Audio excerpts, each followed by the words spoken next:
travail à faire. Très heureux de vous saluer. Je vais laisser la parole après à Madame Jumet qui va vous donner un mot de rentrée, peut-être des conseils de réussite. On ne va pas, je pense, aujourd'hui, je ne vois pas de diaporama vous faire de longues présentations ici, mais on va compter sur les professeurs principaux qui vous donneront toutes les infos indispensables pour la réussite de vos enfants. Moi, je dis simplement, en résumé, ce que je leur ai dit. L'année commence maintenant. Ils ont parfois l'impression qu'ils ont le temps, ils ne l'ont pas. Donc ça, je compte sur vous pour leur mettre la pression là-dessus. Il faut commencer à travailler maintenant. Voilà. Généralement, ça se passera bien, donc pas d'inquiétude là-dessus. Avant de laisser Mme Dumais prendre la parole, je vais demander aux parents qui comprennent le code China de me rejoindre dans la salle à côté. J'ai quelques mots pour eux.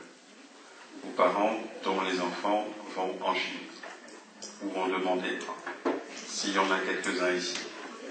J'ai quelques infos pour vous. On se retrouve tout de suite à côté et vous revenez, ce ne sera pas long. Ok? C'est ça. On se retrouve dans la salle à côté. Bonne soirée.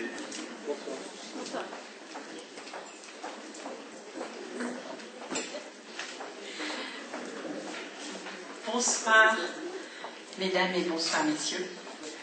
Je suis heureuse de vous accueillir, comme j'ai été heureuse d'accueillir vos enfants le jour de la pré-rentrée, enfin le jour de la rentrée pour eux. Voilà.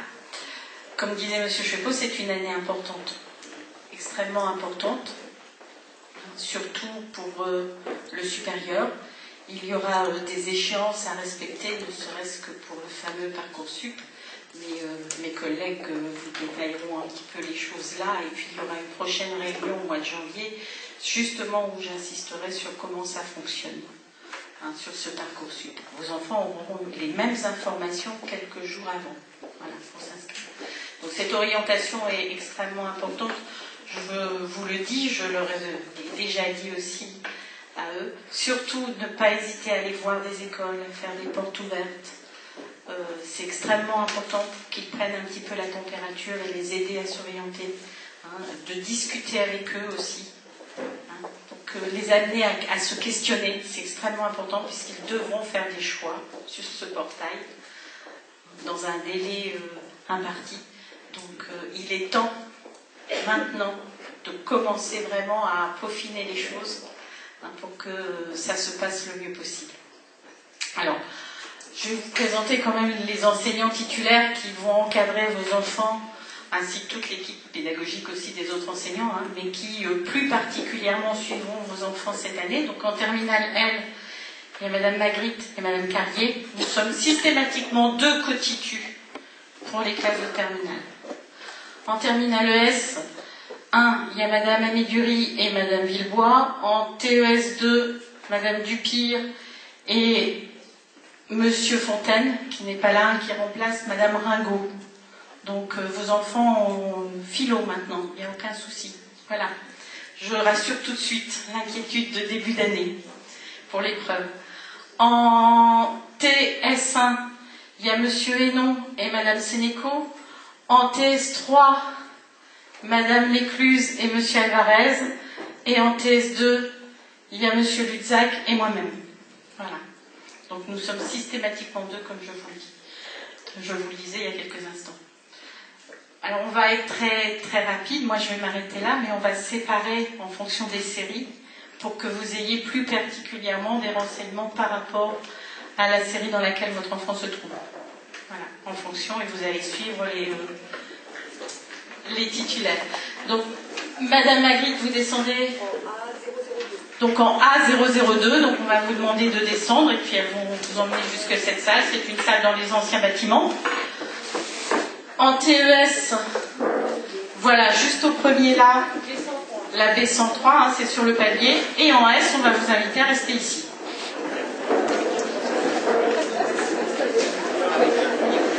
Au passage, si vous n'avez pas émargé, je vais vous demander de le faire. Ça nous permet de savoir qui a eu les informations et qui ne les a pas eues. et pour pouvoir éventuellement répondre aux questions. Je vous remercie. Le micro, on est 6, donc du coup, voilà, ça... Bon, il s'agit d'aborder cette année de terminale, hein, et de le faire, on va dire, le plus complètement possible, mais on est quand même, je veux dire, on n'est pas forcément exhaustif, donc vous n'hésitez pas, si vous avez des questions qui se posent par rapport à cette année-ci, par rapport aux perspectives, répondre à vos questions. C'est vrai que c'est une année importante pour votre fils ou votre fille, puisque c'est d'abord l'année qui conclut tout un cursus. C'est leur dernière année ici à NDA. Et un des objectifs, bien sûr, qu'on a, pas le seul évidemment et pas le premier, c'est que leur année de terminale soit, j'allais dire, suffisamment marquante, qu'elle soit, j'allais dire, le point d'orgue, hein, de leur scolarité. Donc il y a un certain nombre de projets qui vont être nourris de cette perspective-là.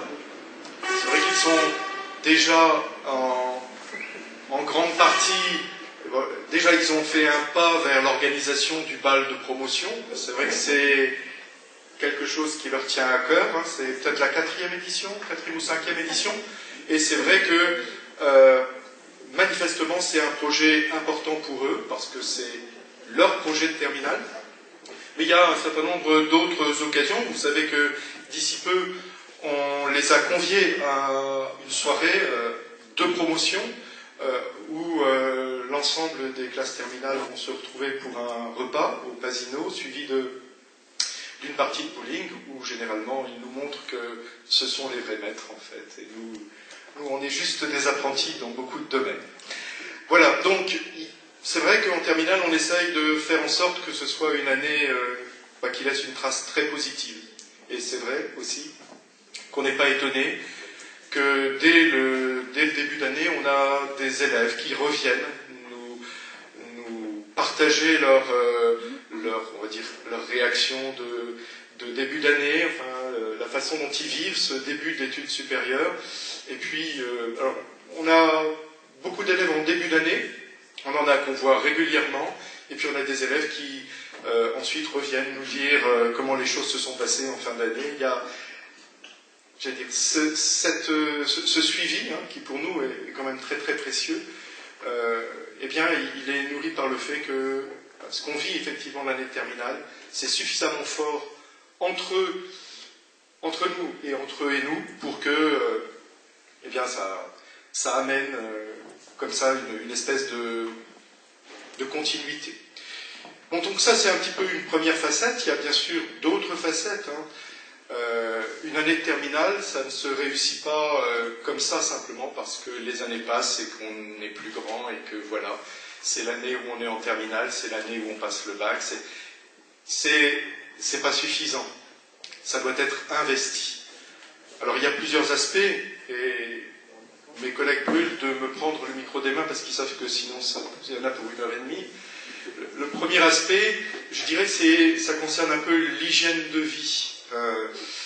Et ça, vous êtes en première ligne sur cette question-là. C'est vrai qu'il y a une façon de vivre en tant que jeune en terminale qui est davantage, on va dire, pertinente par rapport aux objectifs qu'on poursuit.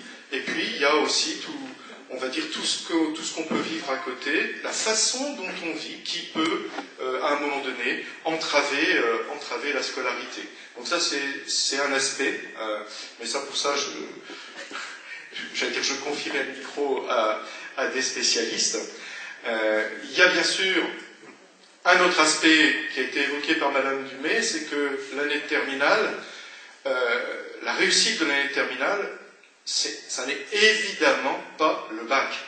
Le bac, c'est une clôture naturelle de la scolarité que vos enfants ont vécu jusque-là. C'est un point de départ, hein. Et donc la question de l'orientation, c'est une question qui nous travaille, qui les travaille, qui vous travaille. Et là, j'allais dire, on est forcément en partenariat très fort avec vous. Donc, bon, là, on peut dire aussi quelques mots sur la façon dont on les accompagne dans la construction de leur projet d'orientation. Et puis, il y a aussi, bien sûr, un troisième aspect, c'est comment on vit l'année de terminale d'un point de vue scolaire, comment on travaille, et là aussi, je confierai le micro. Voilà, je suis là pour introduire. Donc, je sais pas. Oui, on va commencer par Madame Lécluse. Oui, il exagère. Donc, bonsoir à toutes et tous. Voilà, donc moi je suis prof de SVT. Donc j'ai l'habitude de toujours faire un tout petit point sur, pas vraiment l'hygiène de vie, mais en tout cas comment on arrive au baccalauréat en pleine forme, en étant un peu sûr de soi, et puis en ayant choisi les études qui nous conviennent. C'est pas simple.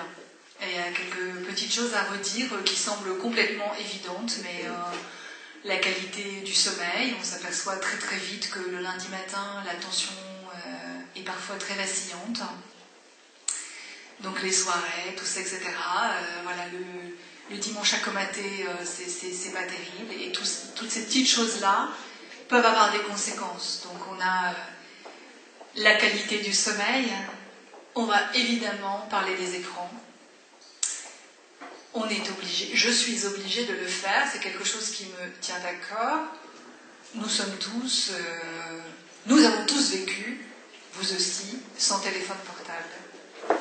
Donc appréhender le téléphone portable est quelque chose qui, pour nous, nous avons appris à le gérer, d'ailleurs plus ou moins, et ça dépend un peu des journées, des semaines, etc. Mais eux, non. Donc le téléphone, c'est une chose. Le téléphone, c'est l'attention. Le téléphone, c'est un cerveau qui n'est pas occupé à autre chose. Les réseaux sociaux, c'est aussi une attention particulière. C'est des soucis, c'est des crises. On voit des élèves arriver en classe complètement pétrifiés parce qu'il est passé quelque chose sur les réseaux sociaux. Ils vont être perturbés toute l'heure de cours. De plus en plus ce type de comportement, donc il y a une vigilance à avoir. Alors je sais qu'il n'y a rien de simple, rien, et puis vous allez devoir adapter avec vos enfants. C'est quand même l'année où il faut pouvoir apprendre à gérer, puisqu'après ils sont autonomes, leur apprendre à gérer le téléphone. Cette année on fait l'évolution de l'homme. Notre cerveau, il a mis des millions d'années à évoluer. Alors bien sûr, tout le monde nous dit « Ah, on s'adapte », c'est complètement faux. Je veux dire, on travaille beaucoup sur les neurosciences aujourd'hui, on travaille beaucoup sur le virtuel, mais il y a des choses qui restent importantes, et cette attention et cette énergie qui est mise dans les écrans ne l'est pas ailleurs. Donc la façon dont nous avons pu gérer nos études ou notre vie n'est pas du tout la même que pour eux. Je le dis, je les vois, c'est super qu'ils écoutent, mais voilà, donc c'est vraiment important de les accompagner à pouvoir gérer de façon autonome les écrans. Parce qu'on en voit très vite qui, avec la peur, entre guillemets, du post-bac, du choix des études, etc., vont à certains moments se réfugier sur les écrans, etc. Enfin, voilà, après c'est vous qui gérez comment faire, le téléphone en bas, etc. Enfin, voilà, je parle du téléphone, mais évidemment les jeux, évidemment tout ça. C'est vraiment important. La mémorisation fonctionne de la même façon depuis des centaines d'années, des milliers d'années. C'est-à-dire, c'est la répétition, c'est une attention. C'est pas un effort extraordinaire. Moi, j'aurais dit, vous arrivez tous avec votre niveau, je ne vous ai pas eu, je ne vous connais pas. Mais ceux qui vont réussir, c'est ceux qui seront vraiment réguliers dans leur travail, qui seront entraînés avec rien d'autre. C'est-à-dire, je fais appel à une capacité naturelle qu'a mon cerveau, qui est de mémoriser, si je lui permets de relire les cours avec attention, et simplement, voilà, du jour au lendemain, j'en oublie 70, 3 jours après, j'en ai oublié 90%, je le remets à la mémoire le soir même, le lendemain, c'est le fameux J+1, une semaine, un mois, et ça reste. Et c'est pas, voilà, il faut apprendre à se servir des capacités que l'on a. Vous mettez un téléphone à côté, c'est terminé. L'attention est parasitée en permanence. Donc il faut avoir cette idée-là en tête, elle est vraiment extrêmement importante. Moi j'ai suivi des accompagnements, des sessions de révision pour les étudiants, où très vite au début, ils se sont rendus compte qu'il fallait qu'ils déposent leur téléphone, ils ne pouvaient pas arriver à se gérer là-dessus. voilà, en disant oh, je suis capable d'apprendre, je suis capable de rester 2 heures sur les mêmes exos, sur le même travail, et oh, c'est extraordinaire. Ben oui, mais tu es capable, bien sûr, tu es capable, tout le monde est capable. Donc voilà, il y a des petites choses à mettre en place, à vous de voir. C'est très très important, c'est extrêmement énergivore. Comme nous, on l'a dit, notre objectif c'est de les emmener jusqu'au bac. J'en profite pour vous dire un petit mot sur la SVT quand même. Donc voilà, l'épreuve de SVT, sinon pour information, vous savez que c'est une épreuve qui compte 16 points sur 20, comme l'épreuve de physique, et qui compte 4 points de TP. Donc nous les préparons au TP du bac, qui ont lieu dans l'établissement. C'est 1 heure de TP, de SVT, 1 heure de physique et inversement. C'est une épreuve donc sur 4 points, qui est accessible à tout le monde, qui est basée soit sur le programme de tronc commun uniquement pour les troncs communs, soit sur tronc commun et spécialité pour les spécialités SVT. Et voilà, c'est une épreuve qui vraiment permet de prendre les points. Et il n'y a aucune difficulté. La seule chose qu'on demande aux élèves, c'est quand on est sur des créneaux de TP, moi je l'avais dit au début de l'année, ne prenez pas, parce que ça va arriver, des rendez-vous médicaux pendant les créneaux de TP, parce que ça peut arriver, mais c'est ce temps de TP au bac, il n'y a pratiquement pas de surprise. Quand on reçoit la liste, on la reçoit très tardivement, la liste des TP autorisés, on la reçoit début mai pour début juin, enfin c'est très compliqué. On s'aperçoit toujours, et surtout que là c'est la dernière année dans sa forme actuelle, eh bien, il n'y a pas tellement de secret. C'est pratiquement toujours des manips que l'on a fait ensemble. Donc c'est vraiment important qu'ils soient présents. Donc ils le savent, hein, quand sont leurs créneaux de TP, voilà. Première des choses, l'épreuve écrite, eh bien, elle ressemble exactement à tout ce qu'ils ont fait en première, c'est-à-dire une synthèse sur 8 points, et la pratique de raisonnement scientifique sur donc les points, donc 3 points et 5 points, sur les 8 points restants. Et voilà, ça on le travaille régulièrement depuis la première, il n'y a pas de souci, c'est-à-dire que la forme de l'épreuve ne les surprendra absolument pas. Ils l'ont déjà vu en première et la reverront pendant les DS cette année. Au niveau du bac blanc, il n'y aura pas de surprise. Voilà le contenu, évidemment, c'est un contenu à appréhender. Il n'y a pas de gradation dans la difficulté. C'est simplement des parties différentes, ce qu'ils apprécient plus ou moins, mais voilà, c'est pas plus difficile. Voilà, il n'y a pas de souci. Donc, je vais laisser mes collègues de physique parler de l'épreuve, puisque ça les concerne aussi. Merci, bonsoir. Je voulais vous toucher un petit mot sur le travail personnel qui va se produire en terminale.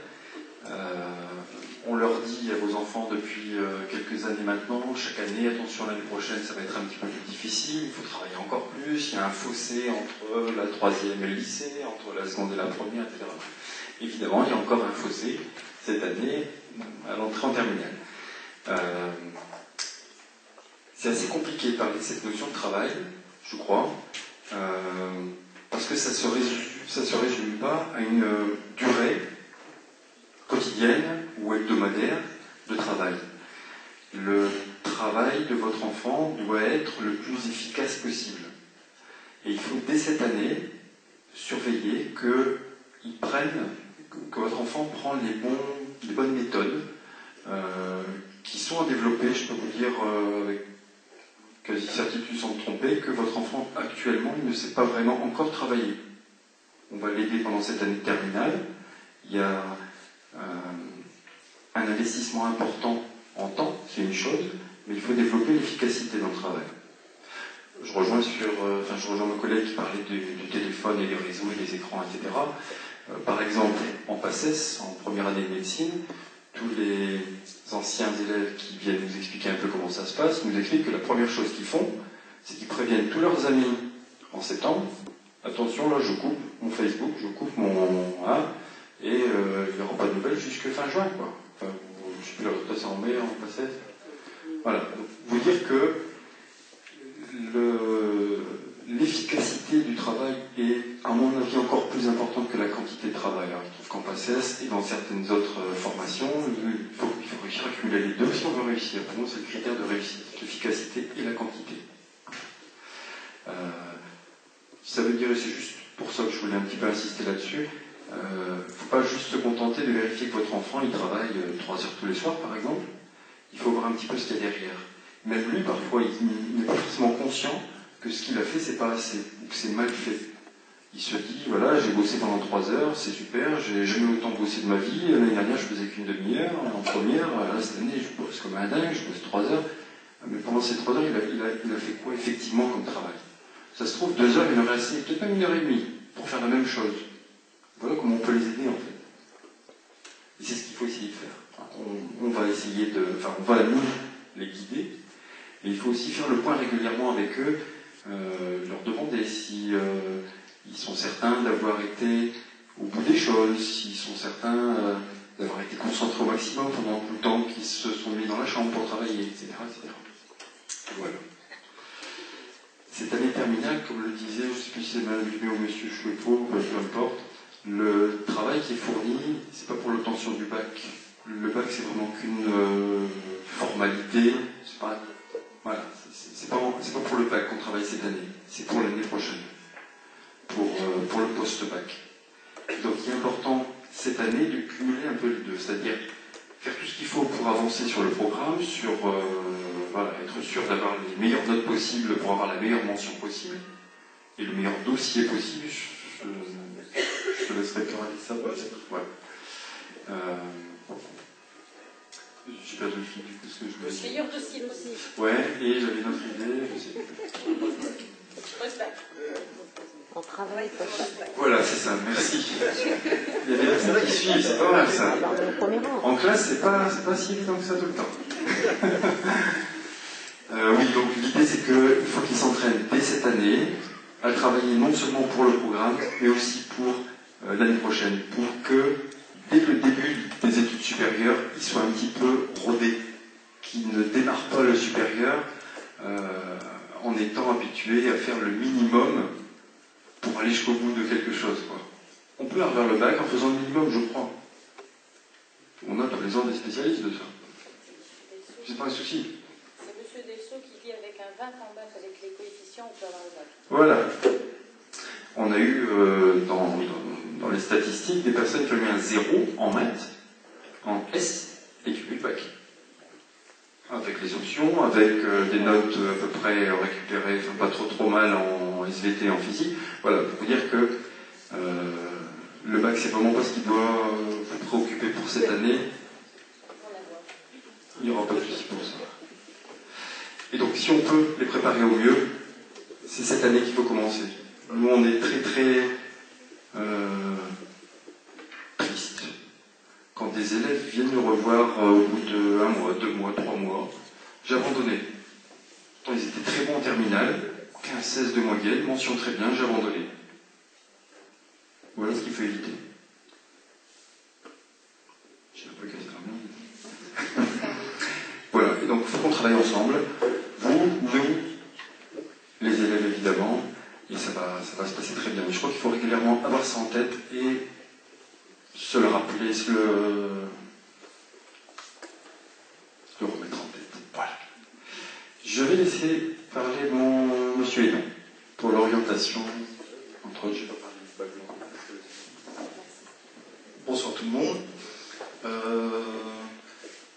Moi je veux dire quand même que l'année terminale, pour vos enfants, c'est une année quand même assez lourde. Il y a de quoi faire. On ne chôme pas, il me semble, quand on veut la réussir, quand on veut préparer le supérieur. Il y a le bac quand même, il faut le bosser. Certains vont viser, je pense, les mentions. Donc on a des objectifs qui sont pas innocents, donc on essaie de bien travailler son bac. Après derrière, il y a effectivement, on se pose beaucoup de questions sur l'orientation. On a peut-être peu de réponses, en tout cas peu de certitudes sur ce qu'on fera l'année prochaine. On a des envies, peut-être, ou peut-être pas. Donc on travaille sur l'orientation, on en discute avec son enfant. Alors on a déjà travaillé sur l'orientation dès la seconde, je pense, même au collège, je pense. On a des stages de prévus au collège, en seconde aussi. Il y a un travail qui se fait en seconde, mais voilà. Donc c'est un travail assez long, l'orientation. Hein, on part de loin, et puis je pense que petit à petit on avance. Ce travail-là se poursuit cette année. Ils sont allés au salon d'étudiants l'année dernière, notamment. Voilà, ils y retourneront cette année. Alors le salon d'étudiants, je crois que c'est le créneau le 9-11 janvier, il me semble. Nous, on ira... Oui, non, mais on y va une matinée ou une après-midi, hein, je pense, voilà. Hein, donc on ira avec une demi-journée au salon d'étudiants. Ils connaissent. Le 10, le 11, oui, 9, 10, 11. Oui, c'est ça. Nous, on ira une demi-journée. Vous pouvez aussi y retourner avec votre enfant. C'est ouvert le samedi. Samedi après-midi, parce que le samedi matin, il y a un DS.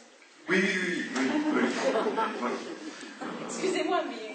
Non, mais vous pouvez aussi aller au salon d'étudiants, y retourner avec votre enfant, etc., etc. Il y a donc... alors, il y aura avant des vers le 22 décembre, je crois. Le 22 décembre, je crois. Alors, le forum des anciens, qui concerne l'orientation, c'est aussi une possibilité pour votre enfant de rencontrer ici, ça sera un samedi matin, 21, pardon. Nos anciens, alors nos anciens, c'est... Madame me demandait s'il y avait DS ce jour-là. Ce jour-là, non, justement. On organise quelque chose exprès pour aider vos enfants à l'orientation, donc il n'y a pas DS. Et puis c'est le samedi juste des vacances de Noël, donc on va la faire un petit peu cool. Voilà. Donc le forum des anciens, alors les anciens c'est des jeunes anciens, c'est-à-dire qu'on fait appel à des étudiants qui nous ont quittés lycéens ici, qui nous ont quittés il y a 2, 3, 4 ans, et qui ont du coup une petite expérience du supérieur. Ils ont un petit peu progressé dans leur cursus, hein, je pense. Ils sont rentrés en école d'ingénieur, ils sont en master, etc. Voilà, toutes les possibilités. Et donc ils ont, je pense, un peu de recul sur leur parcours. Je pense qu'ils ont des informations qui sont plutôt assez récentes, hein, d'accord, sur les écoles, sur l'ambiance, etc. Et donc, et je pense qu'en général, le dialogue entre votre enfant et ce jeune ancien est plutôt assez facile. Hein. Entre jeunes, la discussion, toutes les questions sont évoquées. Il découvre aussi certaines voies possibles à ce moment-là. Hein, je pense que plus on discute, plus on s'ouvre aussi à des choses qui, au départ, n'étaient pas forcément prévues. Alors, évidemment, salon d'étudiants au mois de janvier. En général, la semaine d'après, le week-end d'après, c'est les portes ouvertes. Donc en général, au salon d'étudiants, on a peut-être quelques contacts, etc. Souvent, les écoles, etc. vous proposent de venir les rencontrer dans leur lieu la semaine d'après. Donc le week-end d'après, c'est souvent les portes ouvertes. Et donc là, il faut s'organiser un petit peu, en général, pour essayer d'aller voir l'école à Lille, plus celle à Cambrai, plus peut-être ce retour à Valenciennes, ou parfois un petit peu plus loin aussi. Voilà. Et en général, on arrive mi-janvier, fin janvier, là c'est l'ouverture du site post-bac. Donc là, c'est... Alors, le site Parcoursup, pardon, excusez-moi. Parcoursup, excusez-moi. Parcoursup. C'est un site qui va simplement permettre, du point de vue administratif, à gérer les inscriptions de votre enfant. Il ne faut pas attendre l'ouverture de Parcoursup, je crois, pour aller trouver son bonheur et son orientation. Je pense que le cheminement a lieu depuis un petit bout de temps. On ne sait peut-être pas toujours ce qu'on veut faire, mais on sait peut-être aussi ce qu'on ne veut pas faire. Hein. Donc ça permet aussi d'avancer. Mais ce site-là est surtout un site administratif. D'accord? Donc c'est avant qu'il faut avoir évidemment découvert les orientations, les écoles, les cursus, les métiers qui intéressent votre enfant. On vous invite évidemment à participer aux portes ouvertes puisque c'est en général plutôt concret. À regarder sur internet son écran les catalogues, on a toujours une vision qui est un petit peu déformée de la réalité. Je pense que voilà, votre enfant, en se rendant sur place, en discutant avec des étudiants qui sont sur place, va sentir en fait, je pense, va sentir si effectivement ça lui convient, si ça ne lui convient pas. Voilà, mais il faut absolument, je pense, aller sur place pour rencontrer des étudiants, les professeurs, présenter l'école, etc. J'ai oublié au préalable aussi que probablement aux vacances de Toussaint par exemple et tout au long de l'année, certaines écoles, certaines universités proposent à des élèves de terminale de participer à des journées ou des demi-journées d'immersion. Voilà. Alors je sais que par exemple à la Toussaint, les étudiants n'ont qu'une semaine de vacances, je pense. Hein? Ça dépend, oui, ça dépend. Oui, oui. À la fac, une peut-être. Dans les classes prépa, c'est 2. Donc parfois dans les écoles, on leur propose. Et en médecine, il n'y en a pas. Il n'y a pas de vacances. Il n'y a pas de vacances. Pendant donc parfois à la Toussaint, vos enfants en vacances et ils peuvent notamment participer peut-être à une demi-journée. Alors ça veut dire qu'il faut s'inscrire probablement en général sur le site de l'école.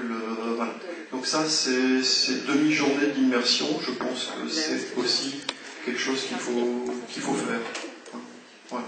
Quand je suis au courant de ces journées d'immersion, parce que parfois j'ai des informations en général, je les bascule sur vos enfants, parfois je vous les bascule aussi via l'école directe. Voilà.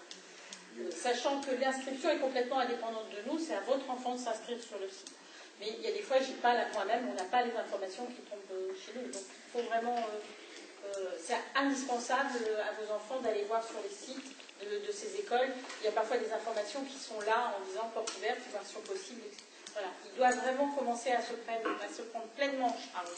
Pour l'ICAM, c'est 4 octobre. Pardon? Pour l'ICAM, c'est 4 octobre. Là, vous pouvez le dire très fortement comme ça. Pour l'école de l'ICAM, c'est à partir du 4 octobre les inscriptions pour l'immersion. Voilà. Avec souvent des places limitées, donc je pense voilà, que voilà, c'est ça. Les premiers inscrits. Bon, voilà. Et on a peut-être on a beaucoup moins de choix au niveau des dates. Voilà. Alors, Parcoursup, le travail administratif, on va s'inscrire sur le site, on va y remplir son CV, on va faire ses choix, ses vœux. En général, on a jusqu'à fin mars, quelque chose comme ça. Début mars. Début mars pour pouvoir modifier en ordre. Pour les vœux, et puis après, il y a un délai supplémentaire pour la constitution du dossier. Voilà, qui va jusque fin mars. En général. Les dates précises, dès que je les aurai, de toute façon, vos enfants seront informés, et vous aussi, de ces dates précises. Alors, sur leur dossier Parcoursup, ce qui figure, évidemment, c'est... Alors, ça, c'est pas à eux de le mettre, hein. C'est transféré directement de l'établissement sur le site. Leur bulletin de première, leur bulletin de terminale premier et deuxième trimestre. Les notes de bac aussi, de français peut-être, ça doit apparaître. Oui, elles apparaissent. Voilà, donc ça c'est déjà fait. Voilà. Ils auront une lettre de motivation à faire sur un petit truc de motivation, c'est pas vraiment une lettre, hein, un petit paragraphe de motivation pour chaque jour. Donc c'est pour ça que c'est extrêmement important de se poser la question pourquoi je veux faire ça. Hein, parce que parfois on voit des lettres, on a tous lu un peu, et c'est parfois ce que j'appelle moi des lettres bateaux, quoi, qui pourraient servir à toutes les écoles. Sachez, parce que je suis allée en réunion là-dessus, sachez que le dossier est lu et étudié entièrement par les écoles qui les reçoivent. C'est-à-dire les résultats, le petit encart de motivation que votre enfant a rédigé. Et nous, de notre côté, on remplit ce qu'on appelle aussi la fiche à venir. C'est-à-dire qu'on motive aussi, par rapport au choix de votre enfant, les résultats. On a des avis motivés, hein, c'est pas juste bien, voilà, on a des choses à faire. Donc l'ensemble du dossier est lu par chaque école sur laquelle votre enfant va postuler.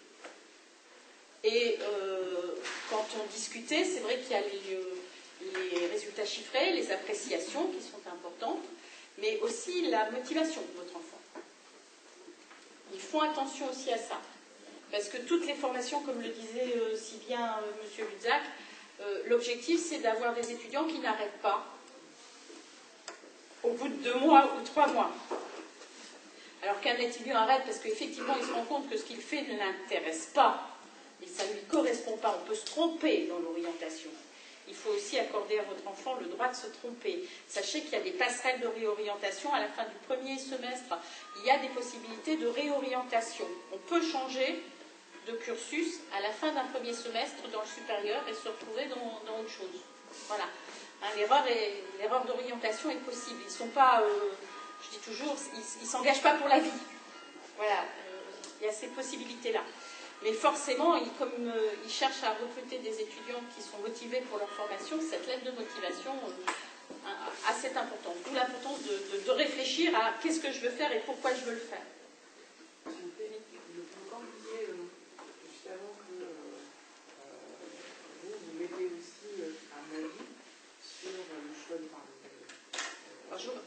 choix d'orientation. Donc c'est quelque chose qui est discuté avant, je suppose, avec eux pour pas que Alors, je vous dis tout de suite, on ne dit pas à un enfant, tu n'y arriveras pas, on ne mettra pas ça. Si c'est ça, où vous allez. Voilà, pour que ça soit constructif, il faut que ça oui. soit Ah oui, préalable. de toute façon, voilà, l'orientation se discute avec eux. On discute avec eux de leurs capacités. Maintenant, personnellement, je ne pense pas que ce soit le droit de... Enfin, c'est le cas de mes collègues. On s'autorise à dire à un élève, ça va être peut-être difficile, mais en tout cas, moi, je ne m'autoriserai pas à dire à un élève, tu n'y arriveras pas. Vous savez aussi bien que moi que vos enfants, sur le temps des vacances, changent, qu'ils mûrissent, et que votre enfant, à un moment T, ne serait-ce que maintenant, au début d'année, ça ne sera pas le même à la fin de l'année. Donc c'est transparent. C'est transparent, ils le savent. De toute façon, voilà, là-dessus, oui. On leur dira, ça va être difficile, sache-le. Voilà. Donc nous, ça nous arrive aussi sur ces fiches à venir de dire, ça risque d'être difficile, on ne va pas mentir non plus, mais votre enfant le sait. Voilà. Mais on ne va pas tenir un langage devant votre enfant et derrière mettre incapable de suivre la formation. Si c'est au clair, si c'est ce que vous sous-entendiez, je suis très claire. Voilà. Je ne pense pas qu'on puisse se permettre de juger un enfant d'une manière définitive en disant tu ne feras rien de ta vie. Mais je le dis en toute connaissance de cause puisque j'ai eu le tour pour mon propre enfant où on m'a dit il finira sous un pont. Voilà. Donc je suis très sensible à ça. Voilà, exactement. Donc on fait très attention aux mots qu'on utilise et croyez-moi que ces réunions qu'on a en conseil pour remplir ces fiches à venir, on fait très très attention à ça. C'était important de le dire. On n'est pas, de toute façon, on n'est pas en face, on est réellement dans une relation de partenariat avec votre enfant pour construire au mieux son projet d'avenir. Voilà. Donc en aucun cas, le conseil de classe qui sera amené à produire un avis sur la fiche d'avenir ne cherche à évaluer. Il s'agit d'accompagner. C'est notre travail, c'est d'accompagner les choix d'orientation. C'est pas de s'arroger le droit de dire oui, non. Voilà. Donc c'est vraiment un travail. Et ça commence assez vite puisque on a les entretiens, tu allais peut-être en parler, on a des entretiens d'orientation. Là, on remontait le temps depuis tout à l'heure, mais on va rencontrer, en tant que, c'est aussi intéressant qu'on soit 2 à chaque fois dans chaque terminale, on va rencontrer chaque élève pour faire le point sur l'état actuel de son projet d'orientation. Et donc, les fameux bémols, les fameuses réactions, on va les avoir très très vite par rapport à certains choix qui nous sembleraient démesurés. Mais c'est dans la concertation, dans le dialogue, et à chaque fois, en faisant en sorte que vous ayez l'information aussi, vous, de votre côté. Dans la durée. Ils sont Par les deux Par titulaires. les Par les deux de chaque titulaires. classe. Oui. Pour discuter De leur orientation, de leur projet, et voire de leur absence de projet. Aussi. Parce qu'en début d'année, je crois que dans une classe comme la nôtre, on peut avoir 4 ou 5 élèves qui disent « je n'ai aucune idée ». Donc c'est évident qu'on travaillera en priorité avec eux pour ouvrir des portes, pour les inciter notamment à aller voir un certain nombre de choses. Mais l'idée, c'est vraiment d'accompagner. s'ils ont un projet, ça doit pas passer. Vous savez, On peut les guider, on peut leur proposer des choses. On ne détient pas non plus tous les chemins. Hein. Mais voilà, c'est pour ça qu'on leur demande aussi de se prendre en charge. Et puis, parce que parfois, on découvre des chemins en cherchant quelque chose. Et parfois, on voit sur un truc et puis on s'aperçoit, ah bah tiens, il y a peut-être ça aussi, je n'y avais pas pensé. Ça se passe aussi de cette manière. Combien de choix ils doivent faire? Ils ont plutôt un maximum. Alors là, il y a une chose qu'on peut conseiller, c'est-à-dire que quand, on en reparlera au mois de janvier lors de cette réunion-là, hein, mais quand ils ont des séries, ils choisissent des filières hyper sélectives. Je pense à des prépas, des choses comme ça. C'est de se prendre automatiquement aussi quelque chose qui n'est pas sélectif. Ça, je crois que c'est un conseil, on va leur dire et redire. Hein, mais il faut savoir que les séries sélectives, s'ils n'envisagent que des séries sélectives et qu'effectivement ils ne sont pas pris, ils restent comme ça coincés. Donc il faut envisager une voie non sélective. C'est indispensable. Voilà. Alors quand on dit séries sélectives, on ne dit pas que les prépas. Moi je pense aussi à des BTS. On a des élèves sur des séries, sur des BTS bien spécifiques. Ils sont parfois maintenant, ça c'est depuis l'année dernière, certes, enfin, généralement, là, avant, nos élèves de filière générale étaient pris très facilement en série BTS. Maintenant, il faut savoir que sur certains BTS, ils sont, entre guillemets, en compétition avec des filières technologiques. Et il y a une obligation pour certains BTS de recruter un certain quota d'élèves, d'étudiants venant de séries technologiques aussi. Donc, dans certains cas, ça réduit le nombre de places pour ces BTS spécifiques pour des élèves de filière générale. Donc, quand je dis séries sélectives, ce n'est pas que des prépas, ça peut être des BTS aussi. Oui. C'est là où on accompagne, justement, pour leur faire réaliser les dangers éventuels de ne pas être pris dans les écoles où ils vont postuler. Voilà. Après, sur le nombre, on a tout. Hein. On a des élèves qu'il faut à tout prix, vraiment, sur qui il faut mettre beaucoup de pression pour arriver à 3 vœux. Et puis, il y a des élèves où on voudrait limiter, non, ils vont faire les 10 vœux, hein, pour répondre à votre question. Et dans les 10 vœux, il peut y avoir des sous-vœux, donc ça se multiplie énormément. Mais en ayant bien conscience qu'à chaque fois, ils vont devoir faire une lettre de motivation qui va être pointée. Donc, quelque part, ils se donnent énormément de travail pour finalement un résultat, ils vont devoir opter. En fait. Et puis, à côté de Parcoursup, il y a tout ce qui est hors Parcoursup, hein, une émission de la côté de la Belgique. La Belgique n'est pas encore dans Parcoursup. Et les formations belges peuvent être choisies par un certain nombre de jeunes. Donc effectivement, il y a tout ce que vous allez trouver sur Parcoursup comme possibilité d'orientation. Et puis, donc ça, c'est le gros des formations. Mais évidemment, maintenant, il y a, on va dire, parfois une stratégie de contournement, un petit peu, qui permet à des élèves de partir... alors, il y a des écoles qui ne sont pas dans Parcoursup, hein, donc là, il faut s'inscrire directement à l'école. Donc certains ont des vœux sur Parcoursup, s'inscrivent dans des écoles qui ne sont pas sur Parcoursup, et peut-être que leur premier vœu sur Parcoursup n'est en fait pas leur premier vœu. Hein. Je veux dire, leur premier souhait, il est en dehors de ce système-là, et voilà. Des filières un petit peu parallèles, entre guillemets, hein, c'est-à-dire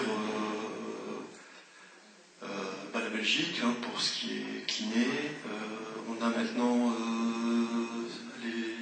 ceux qui préparent veto, qui partent en Espagne, en Roumanie, Portugal, médecine aussi, voilà.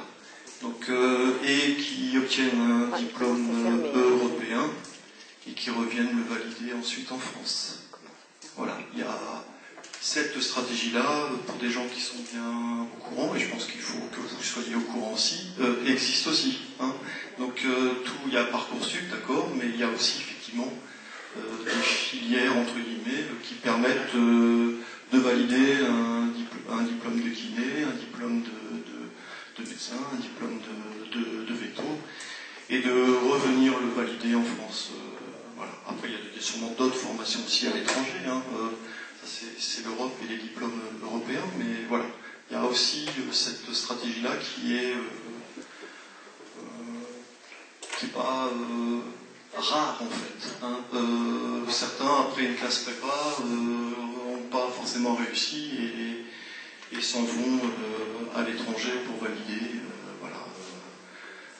veto, etc. Par exemple.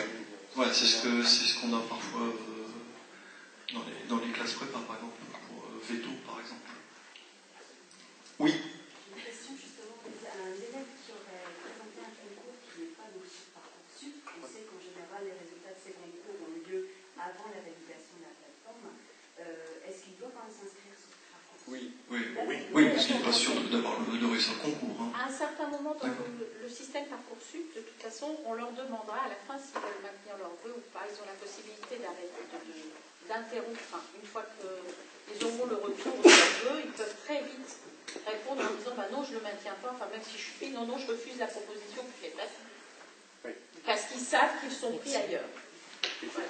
Mais il faut être certain d'être pris ailleurs. Parce qu'une fois qu'on a refusé, on ne peut plus revenir. Oui, il faut aussi réaliser que c'est la stratégie de ces écoles-là, qui sont des écoles qui sont souvent frayeuses, hein, et qui, on va dire, captent l'élève comme étant potentiellement intéressant pour eux. C'est quand même leur intérêt.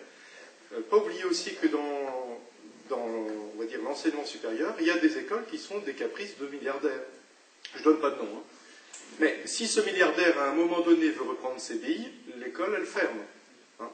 Voilà, c'est tout ce que je veux dire. Donc, c'est sûr que le plan de sécurité, le plan B, on doit sans cesse l'avoir en tête, y compris quand le choix est déterminé pour l'élève et pour ses parents.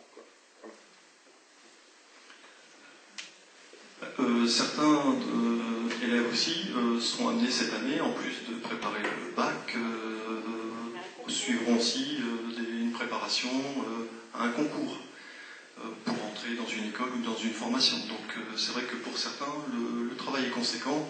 C'est le programme de terminale plus un programme de concours qui est parfois un petit peu différent du programme de terminale. Et parfois, les concours ont lieu pour certaines formations ou pour certaines écoles avril ou mars, c'est-à-dire qu'avant que nous, on ait pu finir notre programme. Ça veut dire que pour ces élèves-là, il faut malheureusement anticiper un petit peu le programme et prendre un petit peu de devant. Donc ça veut dire qu'effectivement, quand on prépare un concours et son bac, il y a de quoi faire en fait. Voilà, c'est les enfants qui font ce genre de cursus ne chantent pas, c'est dur. Oui, il y a des concours infirmières par exemple, mais il y a certaines écoles d'ingénieurs qui recrutent sur concours aussi. Donc je crois que ces concours-là se préparent si on veut mettre toutes les chances de son côté. Je crois qu'il faut quand même s'intéresser à ce qui est demandé, sous quelle forme, et je pense bachoter un petit peu pour être prêt ce jour-là, quoi. Qui est une préparation en dehors ou en plus du baccalauréat. Je pense qu'on vous a désespéré. Oui. Non, ce que je voulais dire, c'est que je suis conscient que pour votre enfant, ça peut être une année qui est pleine. Alors, pleine de bonheur, de satisfaction, qui va, effectivement, de partage, c'est la dernière année du lycée. Mais voilà, c'est une année qui est difficile, je pense que, voilà, il faut... Moi, j'ai eu la maladresse de commencer par le bal, on aurait dû terminer par le bal. Oui, non, voilà. Bon, et puis, par rapport le mot que vous devez retenir quand même, c'est notre souci d'accompagner, même dans les spécificités que tu décris. Il n'est pas rare que des élèves qui préparent des concours, ils préparent le concours, mais les autres élèves ne de la classe ne prépare pas, eh bien, rentrent en partenariat avec nous pour voir comment on peut les aider dans ces préparations. Ça fait partie de notre rôle de les accompagner dans leurs projets particuliers. Moi, je vais être un petit peu pratico-pratique. Vos enfants vont avoir le samedi 14 décembre aussi des simulations d'entretien. Voilà. Ils vont être... on va leur demander, entre autres, puisqu'ils ont une formation à cette simulation le samedi 28 septembre. Ce sont les parents d'élèves qui viennent faire ces formations aux simulations des entretiens, c'est-à-dire qu'on va leur demander de faire une lettre de motivation, de préparer un CV.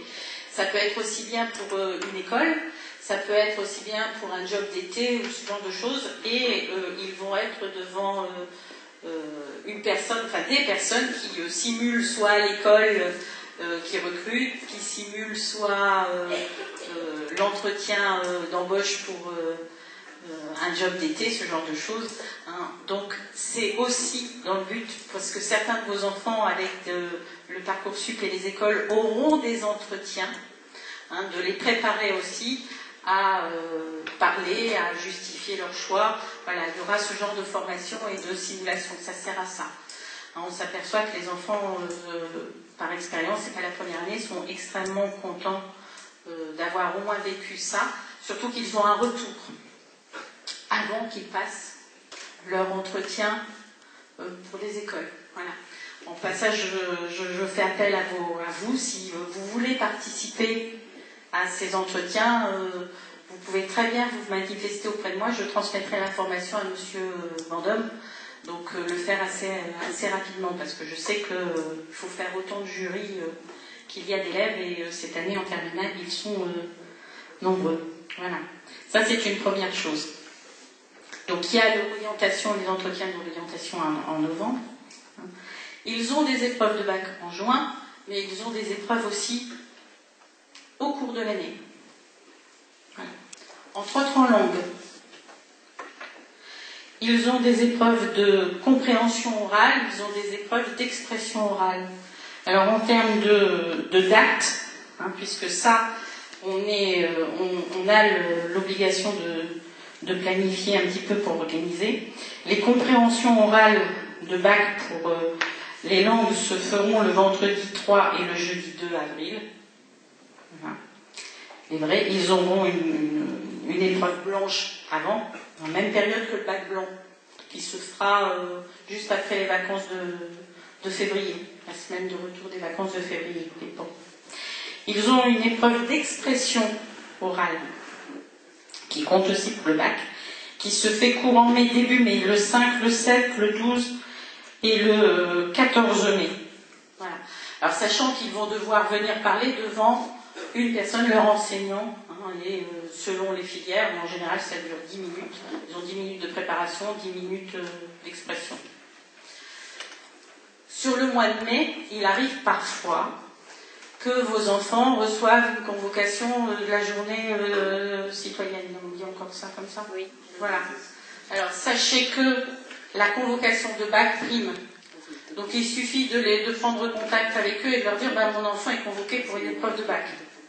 Et puis, ils vont vous la déplacer. C'est pour ça que je donne ces dates-là. Il arrive parfois, que c'est surtout pour le mois de mai, que vos enfants reçoivent une convocation pour une école, un entretien. Voilà. Donc, si c'est le cas, il y a des écoles qui acceptent de changer de date. Il y a des fois, moi, je trouve une solution pour faire passer votre enfant un autre jour. Mais ça ne peut se faire que si votre enfant a reçu la convocation, s'en souvient, vient me voir tout de suite quand il sait qu'il a le planning. S'il vient me le dire le matin en me disant « Madame Dumais, je ne peux pas venir parce que je dois aller de l'autre côté, quand est-ce que je passe mon oral ?» Je ne peux pas, sur 5 minutes, trouver la solution. Voilà. Sachant que toutes les épreuves, même si elles se passent dans l'enceinte de l'établissement, j'ai obligation de respecter les consignes du rectorat. Je ne peux pas, de mon propre fait, même si je voudrais, si je voulais dire il passera un autre jour comme ça, j'ai besoin de justificatif. Voilà. Je ne peux pas mettre une session de remplacement comme ça en place si je n'ai pas une raison valable de le faire. Et je dois me justifier auprès du rectorat pour le faire. Voilà, on est même, vos enfants parfois ont du mal à comprendre ça, sous prétexte qu'ils passent certaines épreuves dans l'enceinte de l'établissement. Ah ben on se débrouillera, on fera comme à la maison, si c'est pas aujourd'hui, ça sera demain. Là non, c'est des épreuves de bac, j'ai des règles à respecter. Voilà, il faut l'entendre. Une absence à une épreuve parce que j'avais un peu mal au ventre, je me sentais pas bien, ça marche pas comme ça. J'ai besoin d'un certificat médical solide et théoriquement ce sont des certificats médicaux qui sont donnés par des médecins du rectorat. Je ne me trompe pas, surtout en langue, c'est bien, voilà. Hein, donc en général, voilà, c'est plus compliqué que juste passer l'épreuve. Donc les dates, je viens de vous les donner, les enfants vont les avoir, on va leur répéter. Hein.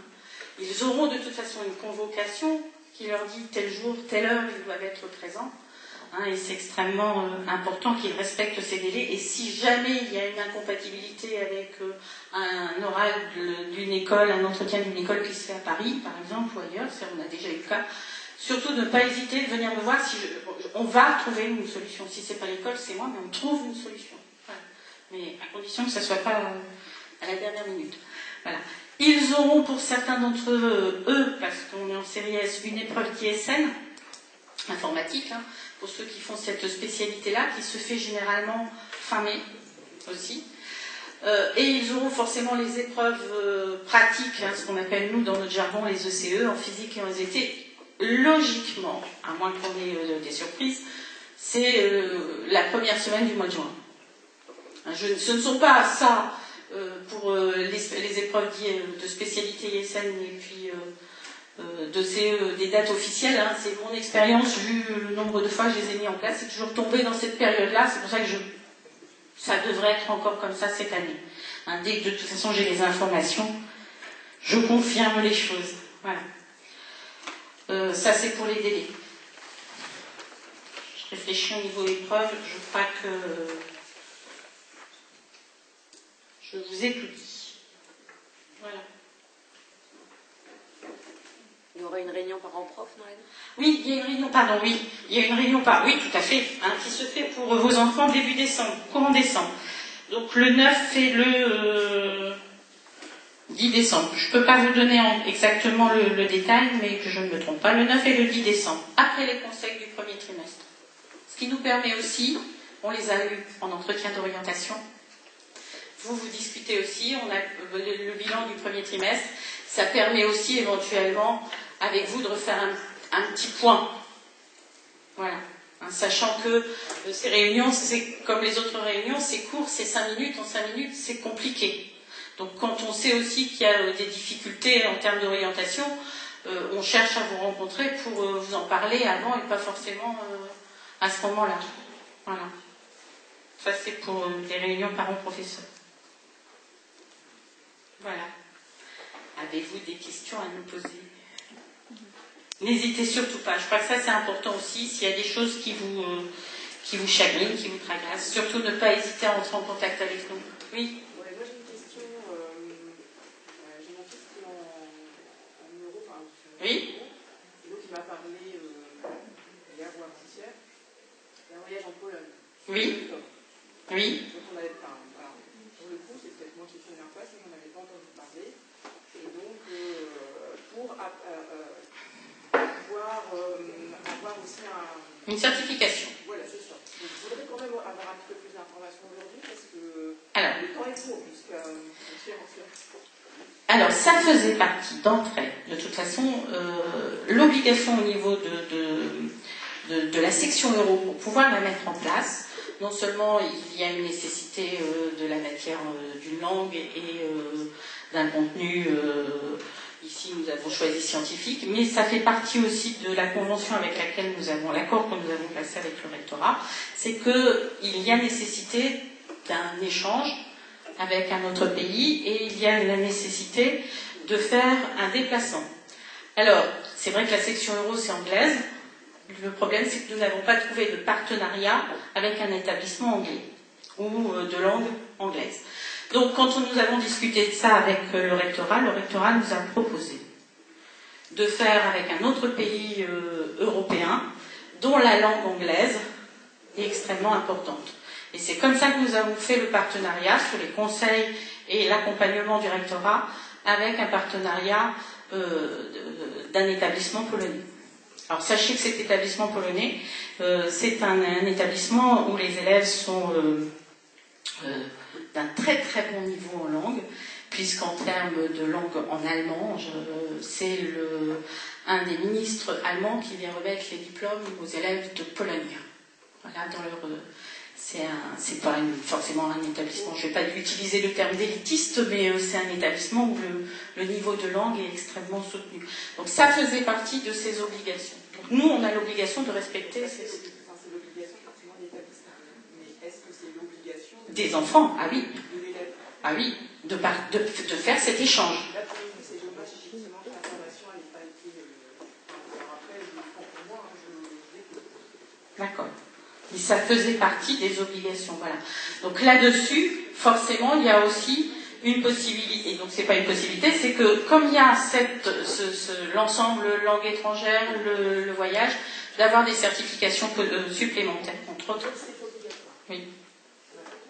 Enfin, de participer à un déplacement obligatoire. Donc là, oui, pour les élèves qui sont européens, oui, il faut au moins qu'ils le fassent. Oui. Alors, il faut voir s'ils n'ont pas fait un autre déplacement. Il y avait ça aussi, cette possibilité-là. Parce que c'est pas forcément la...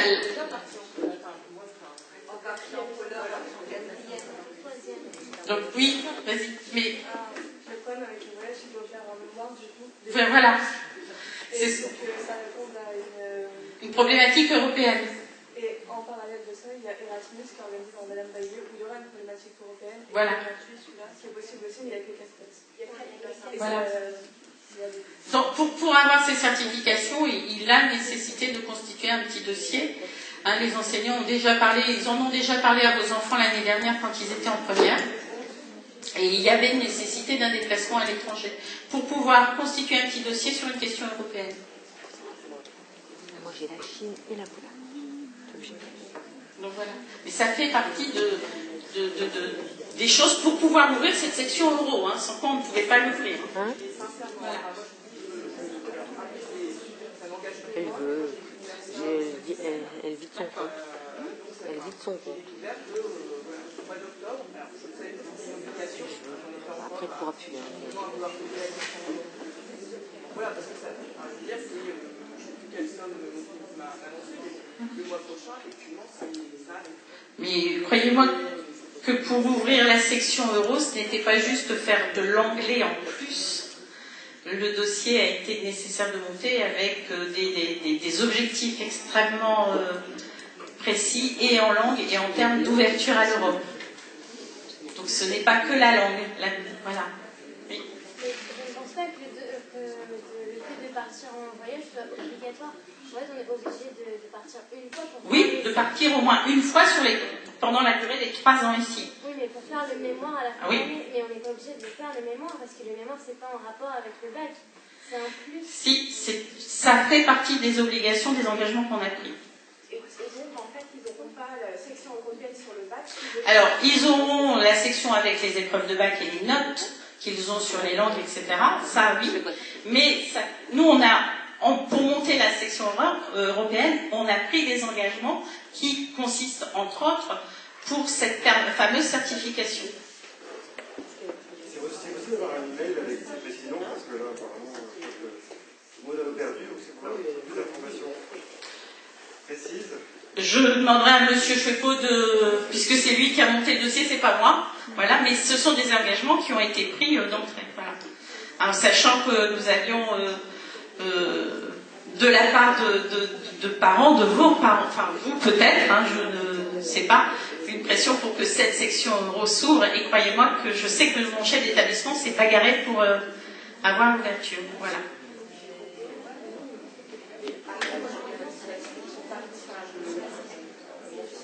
En Pologne, effectivement, il y a quelques années. Et c'est vrai que moi, quand il m'a expliqué ça, je me disais, tu fais effectivement un voyage dans ce pays. Je me demandais si effectivement le voyage qu'il avait fait, ça ne pouvait pas servir aux obligations de l'établissement.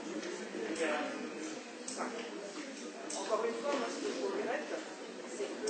On ne voulait pas dire. Je savoir quand même que c'est une semaine où ils sont partis, c'est une semaine où effectivement les voyages continuent. Ça fait beaucoup de choses. Alors, ça, généralement, et ça on le fait avec tous nos échanges pour les élèves qui s'en vont et qui ne sont pas là quand ils suivent en cours, que ça se fasse en seconde, en première ou en terminale, parce qu'on a des échanges sans avoir la section euro. On demande toujours à ce que les cours soient pris par les camarades, soient transmis, mais on a aussi cette attention bienveillante. Si votre enfant rentre le vendredi soir ou le samedi soir, qu'on n'attend pas de lui qu'il soit opérationnel à 100% dès le lendemain matin à 8h, dès le lundi matin à 8h40. Nous sommes bien conscients, si votre enfant a été absent 3-4 jours pour un voyage, il a appris autre chose. Hein. C'est vrai qu'il a loupé des cours, mais on informe l'équipe pédagogique, on leur demande d'être bienveillants pour d'éventuelles évaluations dès le lundi matin à 8h40. Hein, donc, pour ces enfants-là. Je pense que c'est la semaine avant les vacances avant les vacances. Oui, voilà. Donc là, ça a été, eux partent là-bas et les enfants polonais viennent au mois de mars, si j'ai bonne mémoire. La dernière semaine du mois de mars. Voilà, si j'ai bonne mémoire. Voilà. Puisque c'est un échange. C'est un échange. Donc voilà. Donc, là, les consignes, je les fais passer pour cette bienveillance. Voilà. Alors moi, c'est Chine et je me tape aussi la Pologne. Il faut faire un déplacement. Voilà. Et là, elle m'a prévenu pendant que j'étais à mon séminaire. Pour avoir la certification qui accompagne la mention euro au bac. C'est un tout, c'est un package. Ah non, ça c'est décidé là. C'est pas juste l'euro ou la certification, c'est la mention euro et après la nécessité pour avoir la certification. C'est un package. C'est comme ça que ça a été conçu avec le rectorat.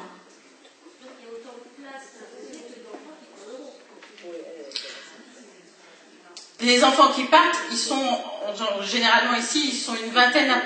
Le voyage a une vingtaine, mais vos enfants, certains ont déjà fait un déplacement en Europe sur les 3 ans ici. Certains ont déjà participé à d'autres échanges. Ils ont la nécessité sur la durée des 3 ans, à moins que je ne me trompe, de faire un déplacement. Parce que moi, Anaï me dit, enfin, ma fille me dit, si elle va en Chine, là, comme ça s'est décidé à la dernière minute, elle est obligée, en plus, de prendre la Pologne. Là, au niveau de la Chine, là, je ne peux pas vous dire. Je ne sais pas ce qui a été dit. Parce que c'est des choses qui se font un peu précipitamment, là, voilà. Donc, voilà. Moi, elle m'a dit, oui, on est obligé de prendre aussi le voyage en Pologne. Donc là, c'est peut-être un peu beaucoup. Là, écoutez, là, je ne peux pas vous dire ce que monsieur Oui, non, mais voilà, on a une réunion le 23, mais bon, moi, c'est peut-être pas en Europe, mais après, le mandarin, ça n'a rien à voir avec... Je suis désolée, je ne peux pas vous dire. Je ne peux pas répondre à ça, c'est pour ça. Monsieur Chouepo vous a demandé de le suivre, pour vous certainement... Oui, mais c'est une réunion d'information le 23, mais c'est vrai qu'on a oublié, parce qu'il y avait la réunion, je préférais être là. Mais savoir si c'est vraiment obligatoire, si en plus voilà, du voyage en Chine. Quoi. Oui.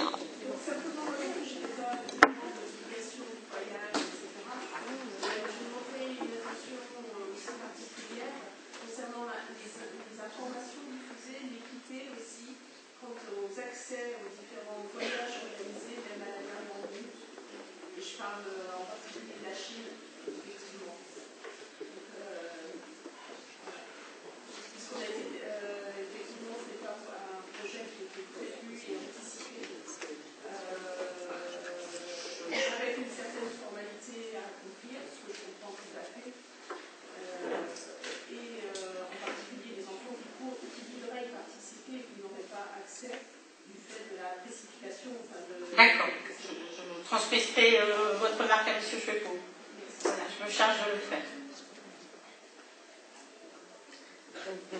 Avez-vous d'autres questions?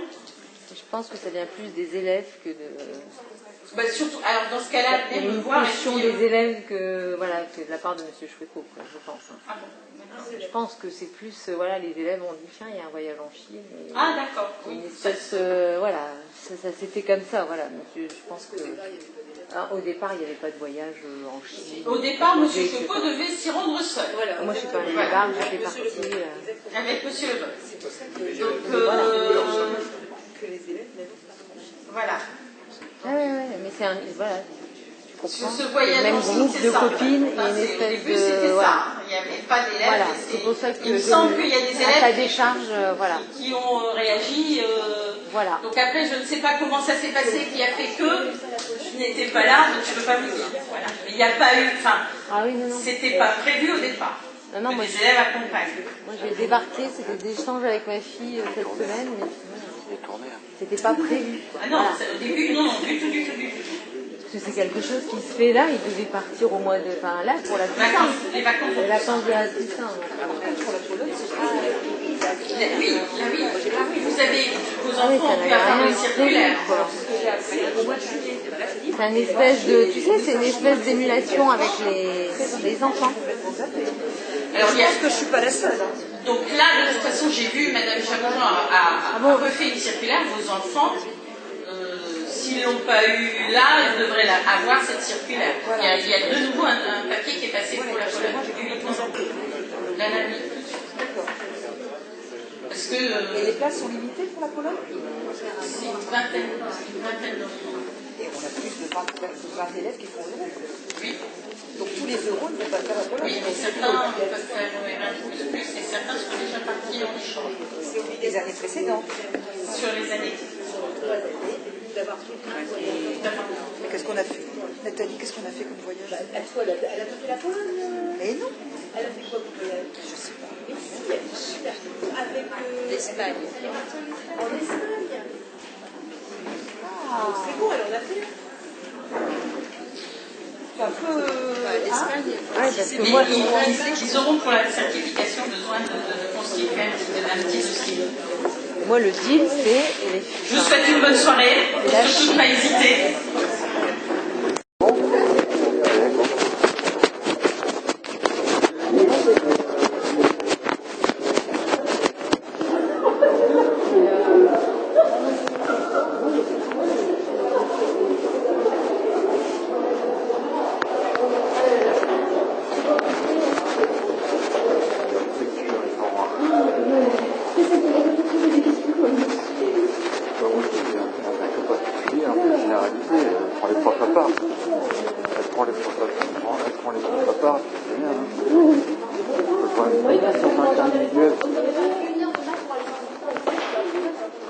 Oui, tu pourrais faire la porte, hein.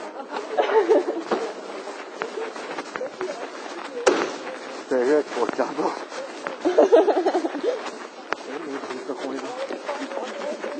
Comment on a capturé qu'est-ce non lui?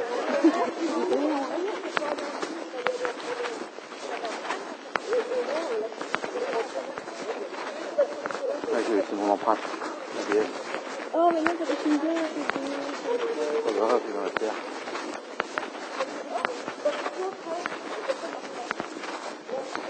Mais les euros, c'est pour la manière, les gens vont encore casquer. En même temps, avec vraiment 500 euros. Voilà, c'est malin, Oh, je retiens quoi de tout ça, toi?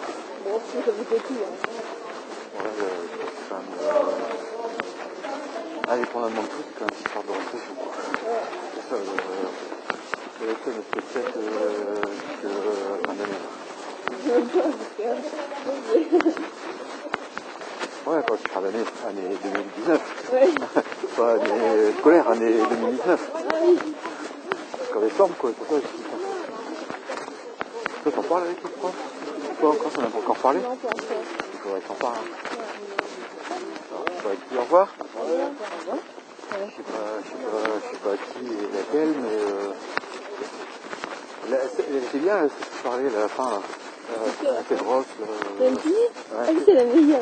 Elle est prof de quoi, elle? SVT, c'est quoi, c'est de l'année dernière. Ah ouais. Elle est super bien.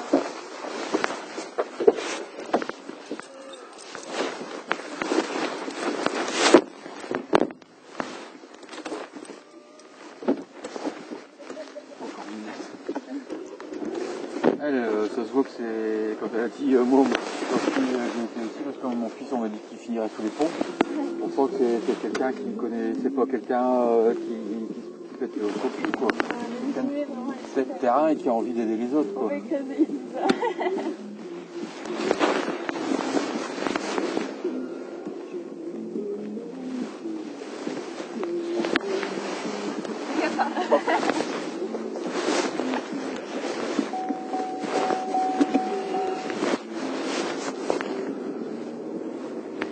Non, là, c'est le truc, même moi. Et après, le deuxième truc qui fait tilt aussi, moi, c'est, tu vois, l'autre fois quand on avait la conversation sur qu'est-ce qui fait qu'il y en a qui ont sensibilité et d'autres pas.